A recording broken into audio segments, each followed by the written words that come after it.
Admire un peu ce corps. Pendant plus de 10 ans, la radio a été le théâtre d'une bataille. T'as passé ton enfance dans l'industrie du sexe? Pour remporter le titre de l'animateur le plus odieux.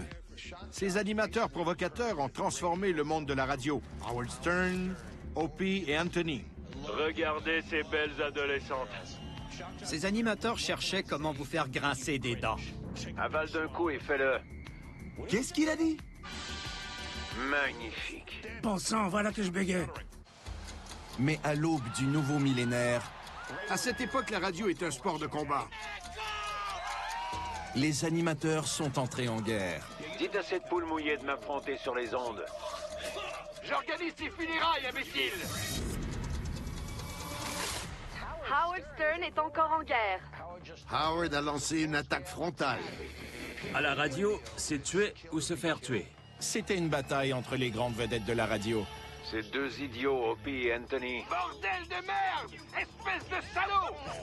Et il y aurait des victimes. C'était déconcertant.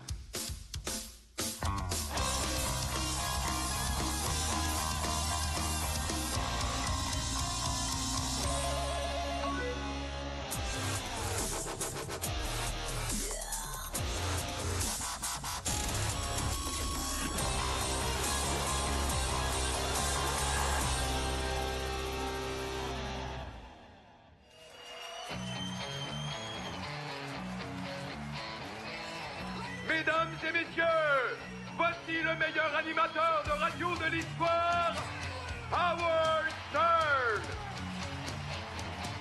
Dans les années 2000, le contrat de 100 millions de dollars d'Howard Stern avec Infinity Broadcasting a démontré que la vidéo n'avait pas évincé les vedettes de la radio.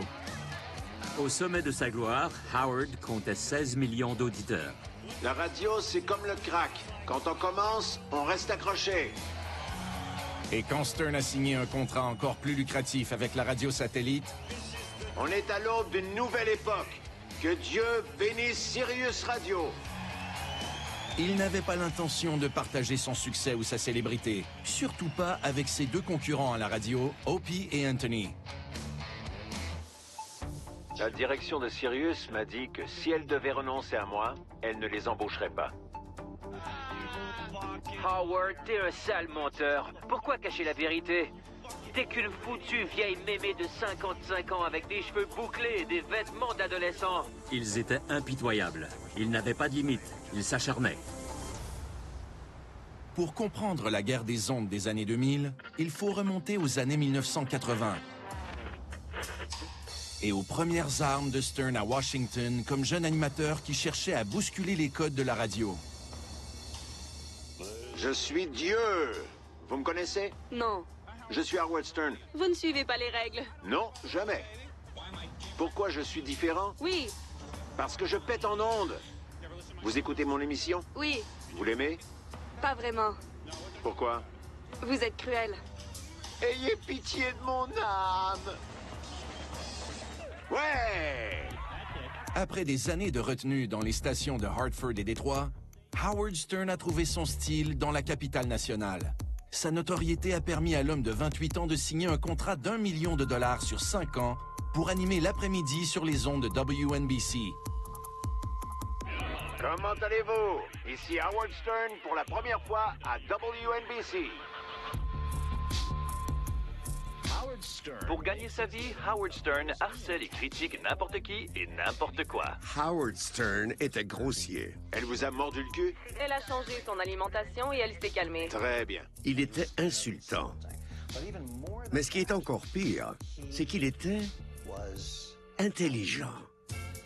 Je m'appelle Michael Harrison. Dans les années 2000, je possédais des stations de radio. Je m'occupais de la programmation et je dirigeais Talkers Magazine. Je faisais la même chose que je fais maintenant. On vous permet de jouer parce que les Juifs possèdent tout dans ce pays et on veut laisser une chance aux protestants. Howard Stern se présentait comme Monsieur Tout-le-Monde et ses admirateurs buvaient ses paroles.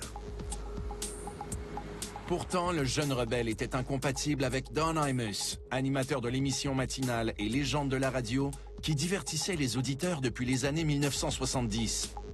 Imus a remporté un vif succès parce qu'il paraissait fort. Il était comme le mauvais garçon de l'animation. Il est 8h41, 19 minutes avant 9h. Bonjour, ici Imus.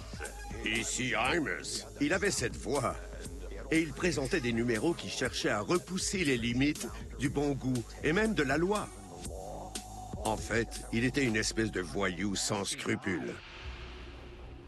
Don Imus était un dégénéré.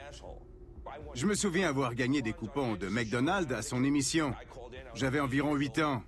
Quand j'ai appelé, Don Imus m'a dit « Écoute-moi, petit emmerdeur, tu n'es qu'une ordure.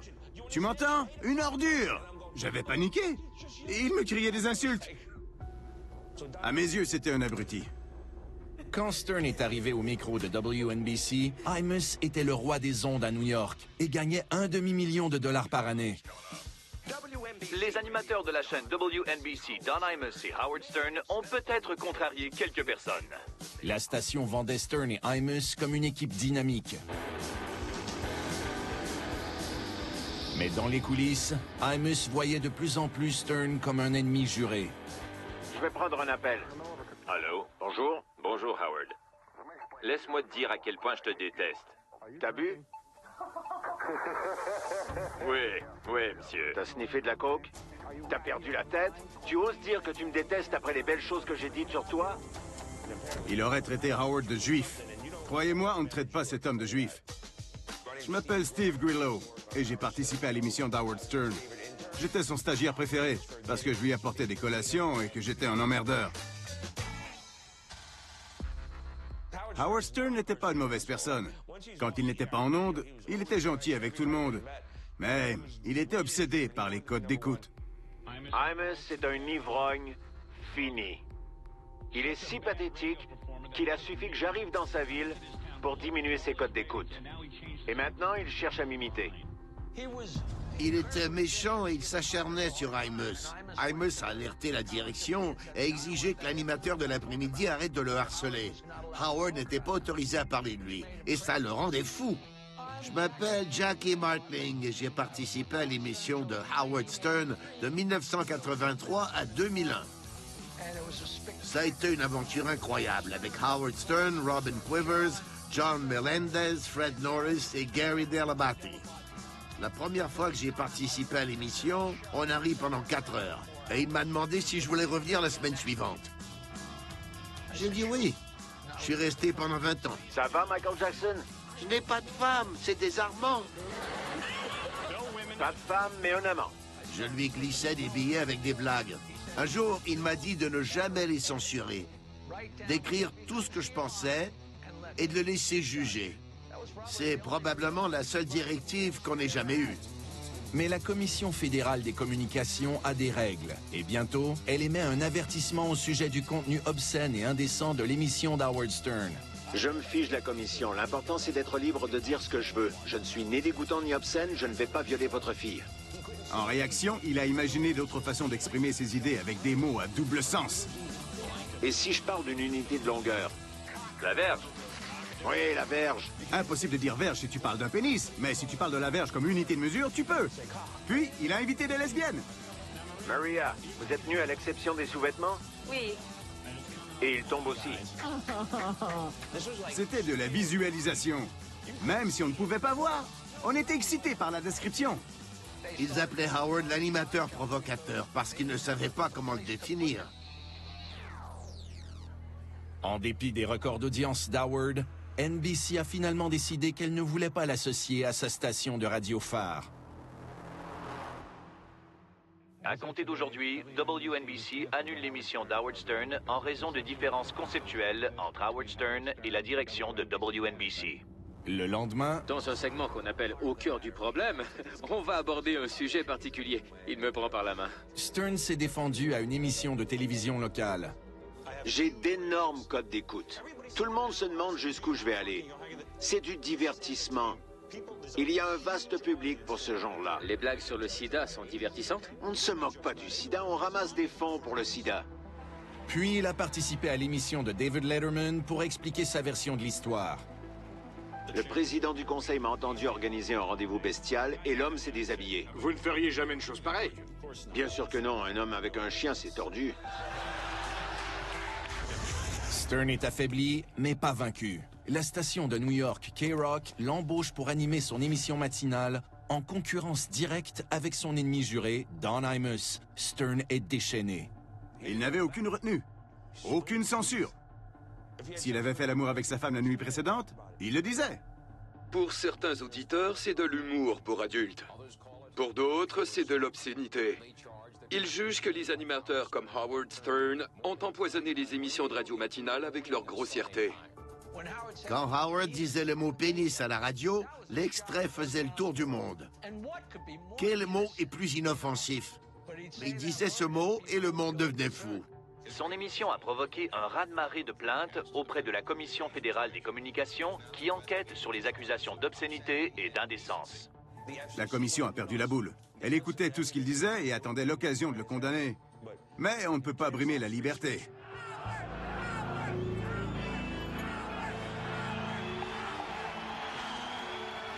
En avril 1987, Stern a répliqué avec un ralliement pour la liberté et contre la commission. La frustration montait. C'était impressionnant parce qu'on prenait conscience du nombre d'auditeurs qui l'écoutaient. Au début des années 1990, Stern avait remplacé Don Imus au sommet des émissions matinales à New York et son émission était diffusée dans des dizaines de villes partout au pays. Mesdames et messieurs, voici Howard Stern. Les gens sont contents de nous voir à Los Angeles. J'étais responsable de sa tournée à travers les États-Unis. Los Angeles, Philadelphie, Boston, Dallas, partout il était acclamé. Je m'appelle Tim Sabian et durant les années 2000, j'étais le vice-président de la chaîne Howard Stern. J'ai été embauché en 1991. J'avais très envie de vivre cette aventure. Les droits ont été vendus. On était aux anges. Les actions ont atteint un sommet. Des gens ont gagné des millions de dollars. Désormais, l'homme qui parlait avec franchise de la taille de son pénis... Le mien est petit, celui de mon père est gros. ...avait le plus important contrat à la radio avec 10 millions de dollars. Mais Howard ne serait pas satisfait tant qu'il ne serait pas au sommet du palmarès partout au pays. Howard était super ambitieux, du genre impitoyable. Et les deux animateurs de radio les plus populaires de Los Angeles allaient bientôt le comprendre. Qu'on leur coupe la tête! Au début des années 1990, le succès d'Howard Stern avait envahi les ondes du pays avec des animateurs qui voulaient tirer profit de son genre. Bougez-vous le cul, il est 7h33. Compte tenu de son succès à New York, Stern est l'animateur qu'on imite à la radio. Approchez-vous du micro. Allez. À cette époque, il y avait de la vulgarité dans presque toutes les émissions de radio. Parce qu'il semblait évident que sans audace, les animateurs allaient se fondre dans le décor. Vous portez du dé? L'ordinaire ne vendait pas. Deux animateurs l'avaient compris, Mark et Brian. Mark et Brian. Leur émission de radio dominait le créneau d'après-midi à Los Angeles depuis 5 ans. Mais lorsque l'émission d'Howard Stern a commencé à être diffusée à la station rivale, Stern a prédit une fin rapide au règne de Mark et Brian. Quand ils vont s'incliner devant moi, je vais leur dire dans quelle ville ils peuvent animer à la radio, parce qu'ils sont foutus à Los Angeles. Les animateurs de radio doivent être compétitifs. C'est tuer ou se faire tuer. Stern avait promis à ses auditeurs de Los Angeles que s'il devenait le numéro 1, il allait organiser de fausses funérailles pour ses rivaux Mark et Brian. Il y a une guillotine avec les têtes de Mark et Brian. Une tête blonde et une tête brune à l'air idiot. Qu'on leur coupe la tête! Ça y est! Sans tête, ils sont morts! Il n'y avait pas seulement à Los Angeles qu'Howard Stern cherchait à écraser la compétition. Il avait également ciblé l'homme qui régnait à la radio de Philadelphie depuis plus de 10 ans, John DeBella. Ici DeBella au 93.3. Il y a encore des gens qui n'écoutent pas le zoo. John DeBella était le roi de Philadelphie. On l'appelle le gardien de zoo, et son cri « Yazoo » est un incontournable dans la ville de l'amour fraternel. Mais c'était un idiot prétentieux. Il était comme ça. Et Howard a lancé une attaque frontale. Philadelphie, prépare-toi à écouter de la bonne radio parce que tu écoutes une espèce de face de bite chauve. Il est chauve? Ouais. Comme avec Mark et Brian à Los Angeles, Stern a promis d'enterrer John DeBella dans la ville de l'amour fraternel. Qui a besoin d'un type pareil au sommet? Howard avait prédit 3 choses. Quand il serait le numéro 1, il organiserait des funérailles. Et il l'a fait.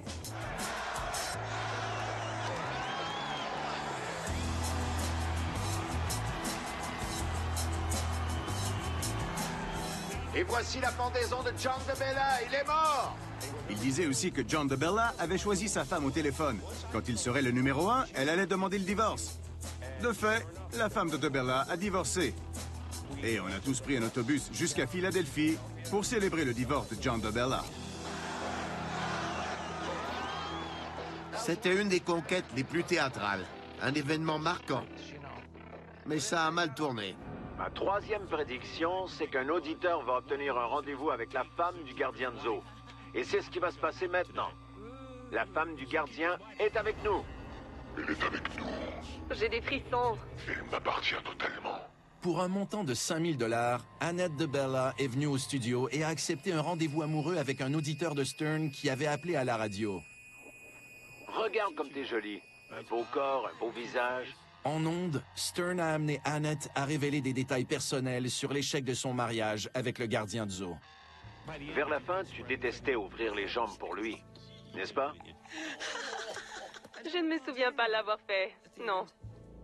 Dans les pires moments, t'avais une pancarte accès interdit devant le vagin? Puis Stern, un homme marié et père de 3 enfants, s'est intimement rapproché de l'ex-femme de son rival. Viens, Annette. Viens. Approche. Approche. Allez, assieds-toi. Je m'assois. Gardien de zoo, ta femme est assise sur moi. Je suis avec elle. La tragédie d'un homme était transformée en spectacle pour les auditeurs de la radio. C'était déconcertant. Dis-moi à quoi tu penses quand je te caresse. Tu aimes? J'aime. Je peux t'embrasser dans le cou? Ça pose un problème? Vas-y. T'as simplement besoin... D'amour? C'est bien? Merveilleux. Tu aimes? Ça m'excite. Pourtant, un mois plus tard, les efforts de Stern pour humilier son rival ont mal tourné.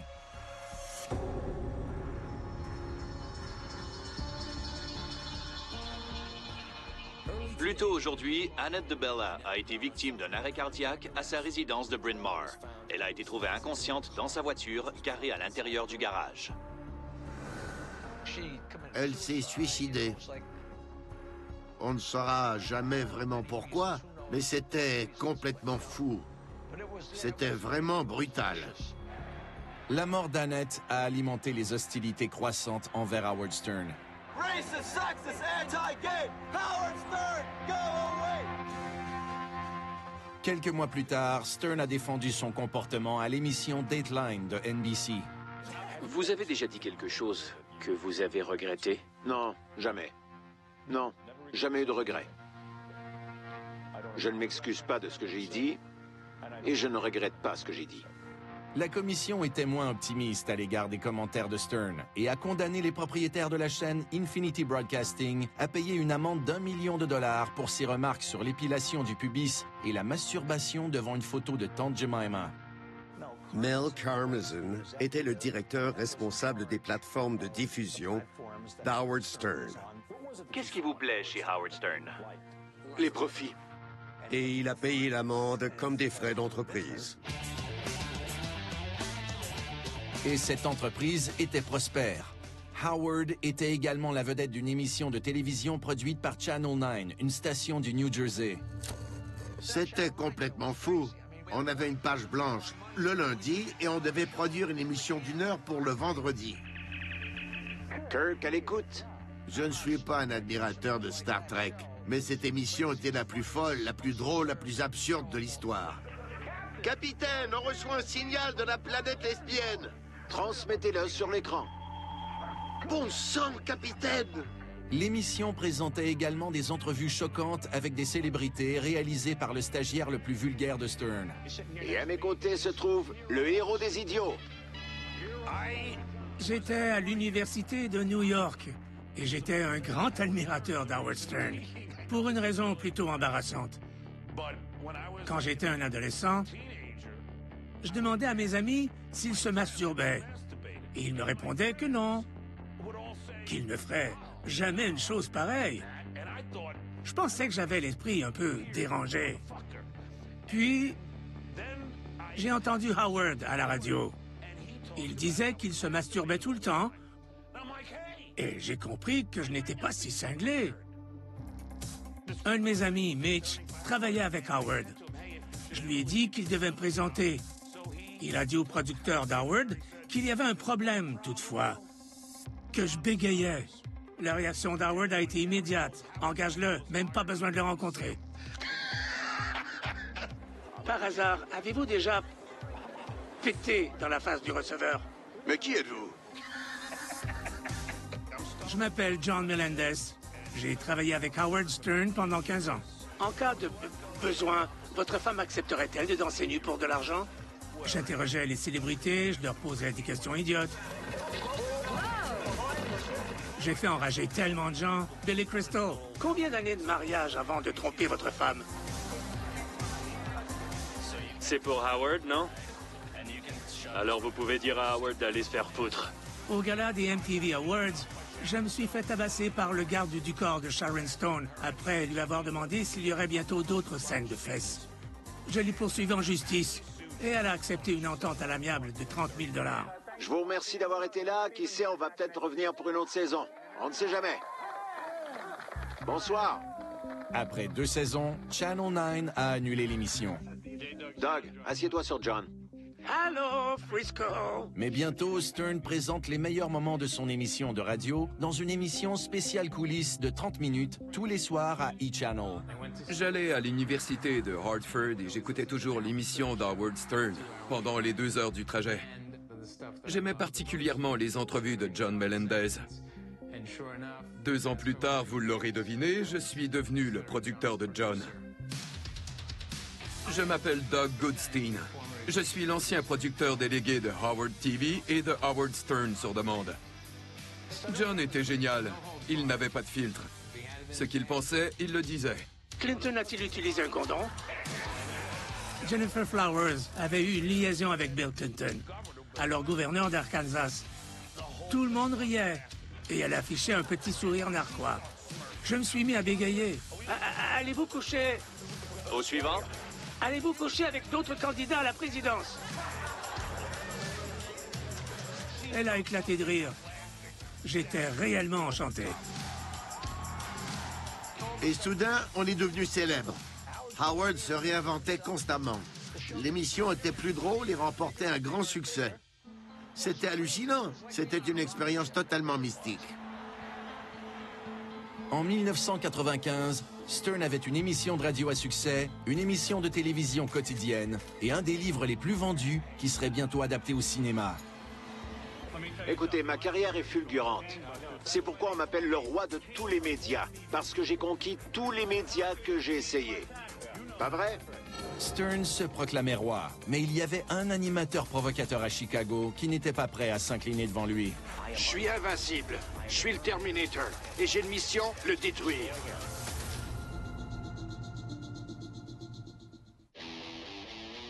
Au milieu des années 1990, Howard Stern avait publiquement enterré ses rivaux à Philadelphie et Los Angeles. Mais à Chicago, son opposant était bien vivant. Mancow, le matin. Bonjour, ici Charlie Sheen. Et vous écoutez Mancow au 103,5. D'où vient ce nom? J'avais inventé un personnage. C'était un homme vache avec des pieds. Quand les femmes avaient soif, j'ouvrais mon pantalon, je pressais un ballon et le lait giclait. Tout le monde disait que j'étais l'homme vache. Je m'appelle Mancow Muller et durant les années 2000, j'étais le meilleur animateur de radio. Je n'ai pas choisi ce nom, il m'a choisi. Pour toujours, je serai le mystérieux Mancow, moitié homme, moitié vache. Je vous présente Mancow Muller, un animateur provocateur qu'on appelle le Howard Stern de la génération X. Stern est fini. Mancow a d'abord fait les manchettes en 1993 lorsqu'il a dénoncé Bill Clinton pour avoir paralysé l'aéroport de Los Angeles pour se faire couper les cheveux à bord d'Air Force One. C'était ridicule. Alors j'ai mis un masque de Bill Clinton et je me suis placé près du pont de San Francisco avec un homme qui me coupait les cheveux. Le pont de Bay Bridge a été totalement bloqué. Comme c'est une ville libérale et que mon message était politique, on m'a poursuivi. La tactique a eu l'effet inverse. Mancow a été accusé d'un crime et les automobilistes n'ont pas ri. Tout comme le juge qui a condamné la station à payer une amende de 1 500 000 $. C'était un message contre le pouvoir. C'est ce que je fais. Je cogne, je ne baisse pas les bras. C'est la différence entre mes concurrents et moi. De retour en onde, ici la maison des fous de Mancow, l'emmerdeur de Chicago. Mancow est parti vers l'Est. Et 1 an plus tard, il s'est retrouvé au sommet du palmarès de la radio de Chicago. Puis, il a voulu s'en prendre à un poids lourd. Hey, Howard Stern. You're a whiny, low-life scumbag from New York City.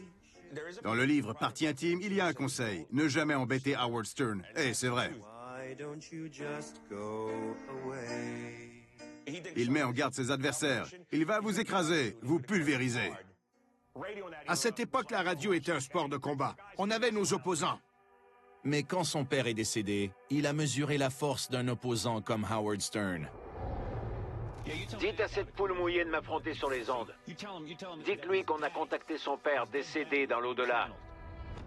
Mon père! Howard n'a pas perdu son père, alors je ne sais pas quoi dire.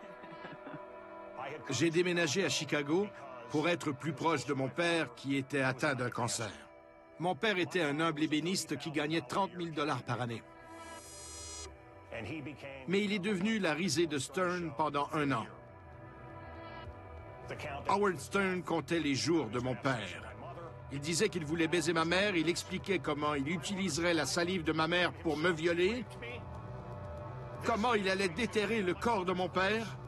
Il a convié les auditeurs aux funérailles de mon père.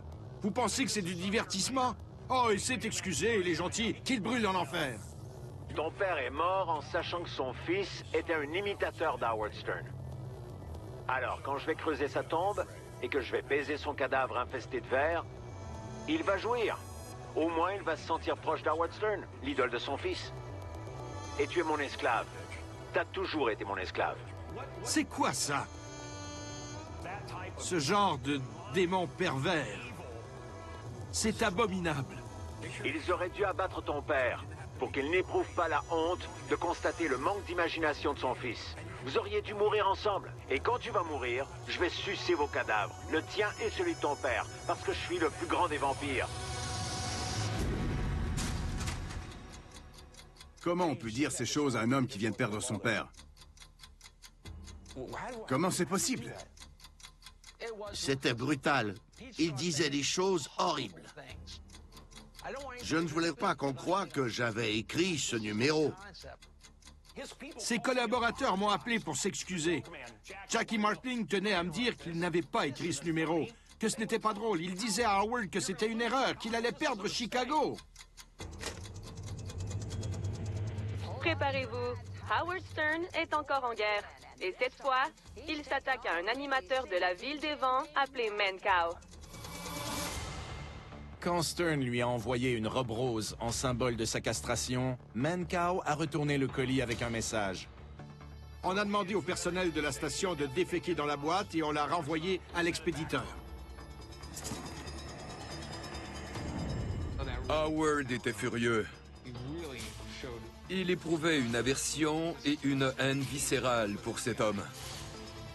Stern était si enragé par la boîte d'excréments qu'il a appelé Mancow pendant l'émission matinale et ils ont réglé leur compte en direct. Hé, poule mouillée, c'est toi? Ouais. Bon, écoute, t'as pas à pleurer la mort de ton père. Je l'ai affronté directement sans m'en prendre à sa famille. Ça y est, il recommence avec mon père. Je viens de l'enterrer.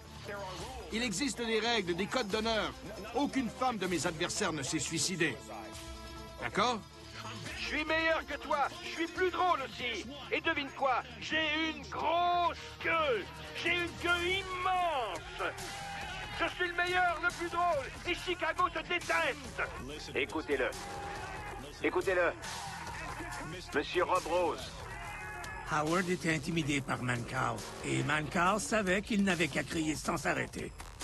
Tu as le sang de mon père sur tes mains. J'espère que ton père va mourir bientôt et Stern, j'organise tes funérailles, imbécile. Il a raccroché. Il a osé raccrocher. Je lui ai botté le cul. C'était une bataille royale, la bataille la plus importante de l'histoire de la radio. Les gens de Chicago ont cessé de l'écouter. Il a perdu Chicago. Il ne m'a jamais vaincu. Il n'est même pas passé près. C'est la preuve que les gens d'ici sont bons. Et pour une fois, la bonté a triomphé. Mancow n'était pas le seul à porter un coup. La commission a sommé Infinity Broadcasting de payer le montant total des amendes de Stern de 1 700 000 $.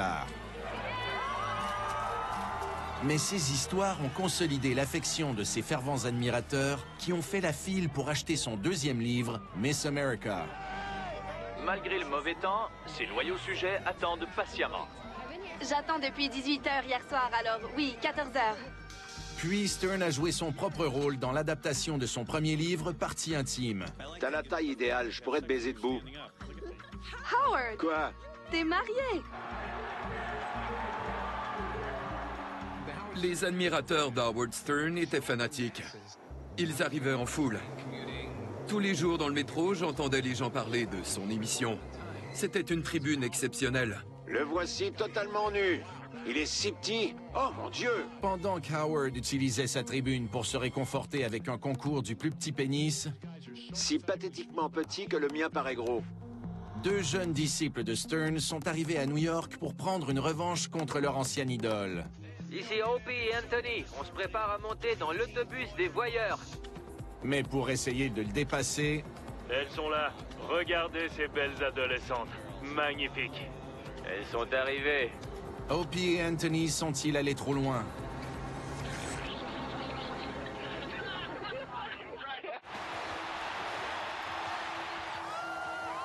Au début du nouveau millénaire, Howard Stern condamnait la radio à une médiocrité sans précédent. Mais 2 de ses anciens admirateurs allaient sombrer plus bas encore. On va inviter quelques adolescentes. Avec joie.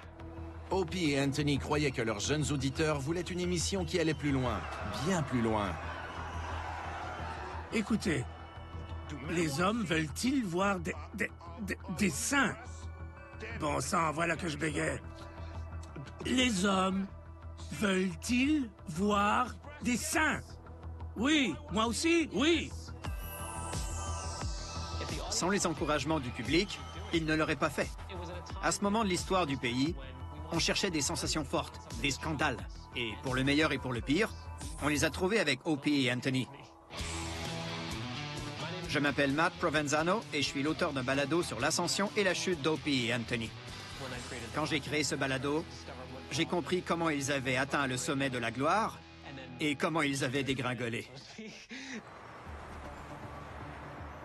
Dans les années 1990, tout le monde à Long Island connaissait Opie. Greg Opie Hughes était un animateur de radio local et Anthony Cumia était un installateur de climatiseurs qui aspirait à être humoriste. Anthony avait un groupe, et c'est par ce groupe qu'ils se sont connus. Ils étaient des admirateurs fanatiques d'Howard Stern, et leur style est né de cette vénération. Ensemble, ils avaient une belle chimie. Opie et Anthony ont transporté cette chimie à la radio de Boston dans le créneau d'après-midi. WAF 107,3, la seule radio vraiment géniale. Les gens me parlaient d'eux. Ils disaient que leur style ressemblait à celui d'Howard. Je n'aimais pas ça. Les choses se sont envenimées quand un poisson d'avril a entraîné des conséquences graves. On sait ce qui est arrivé, Homer Menino? Non, j'ai pas obtenu d'autres renseignements. On parle d'un accident survenu en Floride. En Floride? Opie et Anthony ont propagé la rumeur que le maire de Boston de l'époque était décédé. Ouais, bonjour. Que se passe-t-il avec Menino? Mon collègue m'a dit qu'il était mort. Ouais, il a eu un accident de voiture en Floride. Ils ont annoncé la nouvelle comme si c'était vrai. Vous êtes sérieux? Ouais, une collision frontale. Personne n'a prévenu Opie et Anthony que pendant ce temps, le maire Menino était à bord d'un avion et que personne ne pouvait communiquer avec lui.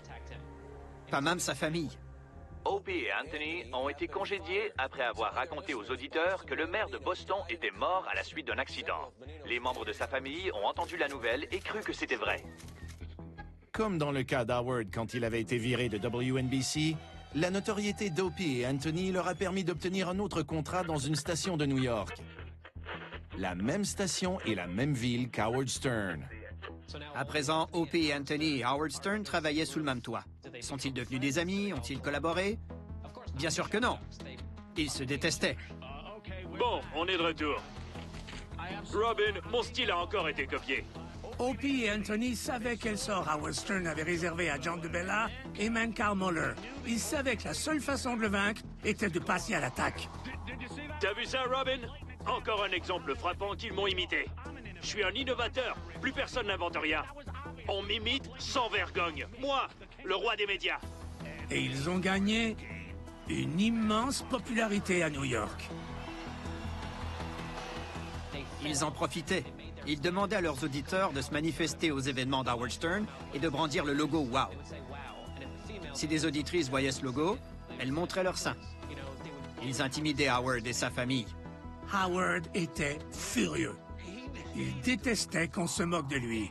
La direction avait intérêt à retirer ces types des ondes. C'était lui qui générait des profits, pas eux. En raison peut-être de la pression de la jeunesse d'Opie et Anthony, Stern a cherché à attirer un public plus jeune, mais d'une manière pitoyable. Bienvenue au concours de beauté des stagiaires. Le concours de beauté. Stern n'a pas été poursuivi, mais il demandait à des jeunes filles de 18 ans à peine sorties de l'école de parader en petite culotte. Demandez ça, laisse-moi te dire que tu es superbe. Tu portes... Une jupe avec une fente? Une jupe avec un je ne sais pas quoi. C'était tellement... louche et de mauvais goût, mais personne n'a jamais rien dit. Tourne-toi pour qu'on te voie mieux. C'était amusant de marcher sur la frontière sans la dépasser.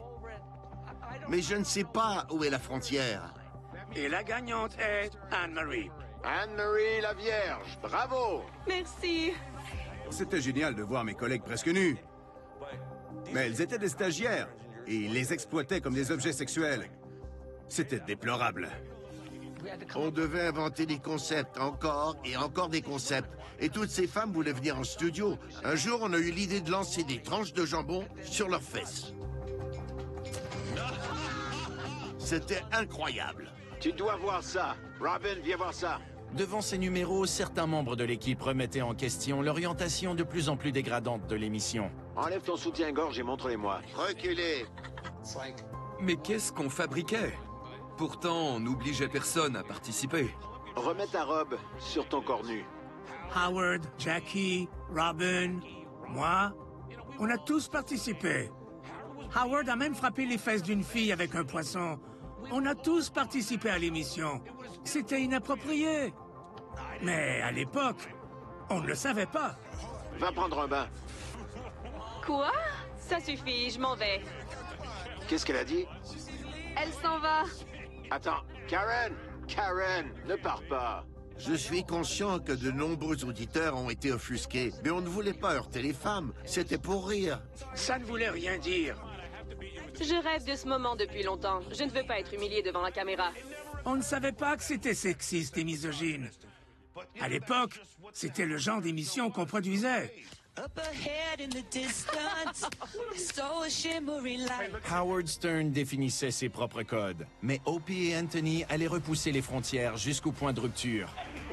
On est devant la cathédrale Saint Patrick. Wow! J'aime les batailles, mais pas celles avec Howard Stern ou Opie et Anthony. Ils étaient différents. Ils étaient diaboliques.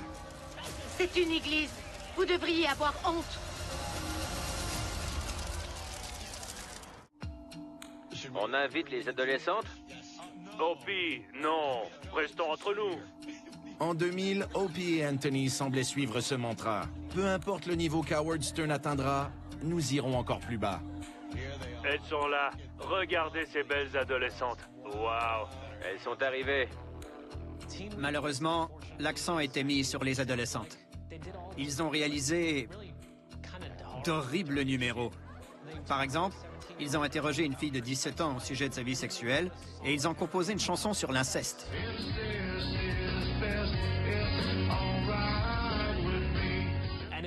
Même les auditeurs ont trouvé le sujet répugnant. La commission abonde dans le même sens, mais si elle espère qu'une amende de 27 000 $ va entraîner une remise en question, elle obtient sa réponse avec l'autobus des voyeurs. Mesdames, vous aimez l'autobus? J'adore l'autobus. Il s'agissait d'un autobus avec de grandes fenêtres et à l'intérieur se trouvaient des femmes nues. Oh mon Dieu, elles sont déjà nues. Superbe. Magnifique. Restez nus. et l'autobus circulait dans le quartier de Manhattan. Des femmes nues à Carnegie Hall. Andrew Carnegie doit se retourner dans sa tombe. Opie et Anthony invitaient des humoristes à bord pour raconter ce qui se passait. Et Jim Norton a quelque chose à dire. Je ne peux pas vous décrire à quel point je suis excité. L'intérieur de mon pantalon est comme une scène de crime. Les admirateurs de l'émission suivaient l'autobus. Soudain, la police est intervenue. Oh, on a un problème. La police vient de nous arrêter. La police a fait sortir tous les passagers et procédé à leur arrestation. C'est idiot. Bien sûr que vous vous faites arrêter si vous enlevez vos vêtements au milieu de la rue. Mais pas si vous avez eu l'idée. Au lieu d'aller en prison, Opie et Anthony sont devenus les numéros 1 de la radio l'après-midi. Ils ont signé un contrat de 30 millions de dollars sur 3 ans qui incluait la vente des droits de diffusion. Forcément, leur succès a enflammé la colère de Stern à l'égard de ses rivaux. Howard Stern a rencontré Mel Karmazin pour qu'il cesse de le harceler. Il lui a dit « Tu veux que je démissionne ?» Ça m'étonnerait. La même réaction que Don Imus avait eue à l'égard de Stern 20 ans auparavant. Soudain, Opie et Anthony ne pouvaient plus prononcer le nom d'Howard en ondes sous peine de congédiement. Je me demandais de quel droit il censurait des gens. Lui, le rebelle de la commission, le défenseur de la liberté d'expression. Toutefois, Opie et Anthony n'avaient pas à prononcer le nom d'Howard pour le faire enrager. Des millions d'auditeurs les écoutaient pour suivre un numéro commandité par la marque de bière Sam Adams. Ils demandaient à des couples d'admirateurs de l'émission d'avoir des relations sexuelles dans des lieux publics. On pouvait les entendre dire « Et voici Sally et John. Sally le masturbe dans un restaurant. On leur accorde 15 points. » Un jour, ils ont reçu un appel de Paul Mercurio, un humoriste et invité à l'émission. On est devant la cathédrale Saint-Patrick. C'est une église. Vous devriez avoir honte. Ouais. La cathédrale est le symbole le plus important de la religion et de la foi catholique au pays. Et le couple pratiquait ce qu'Opie et Anthony appelaient une conversion dans le nœud du ballon, et qui signifiait une pénétration anale. On est dans la cathédrale et il procède à la conversion dans le nœud du ballon. L'agent de sécurité se dirige vers nous. Vraiment? Bon, oh mon Dieu! Des relations sexuelles dans une cathédrale? Oh mon Dieu! J'ai eu une éducation catholique et un tel manque de respect était inadmissible. 25 points pour une conversion dans le nœud du ballon et une condamnation éternelle. Et la police est arrivée. Bon sang. C'est légal, non? C'est ce qu'on va bientôt découvrir. L'humoriste et le couple ont été arrêtés. Des millions de touristes viennent à New York pour découvrir la ville. Mais certains visiteurs ont eu la surprise de voir une relation sexuelle en public entre cet homme Brian Florence et une femme, Loretta Lynn Harper. Le lendemain, Opie et Anthony étaient congédiés une deuxième fois. En plus d'être congédiés, Opie et Anthony sont passés par le purgatoire de la radio, laissant à nouveau Howard Stern seul au sommet. Cependant, la guerre entre Stern et Opie et Anthony était loin d'être terminée. Bientôt, ils allaient trouver un nouveau champ de bataille, la radio satellite. Sortez de là, soldats, allez! Allez! Bordel de merde. Laisse-toi aller. Aucune censure. Entre nous, on est impatients. À part commettre meurtre, Magnifique. tout était jugé de bonne guerre.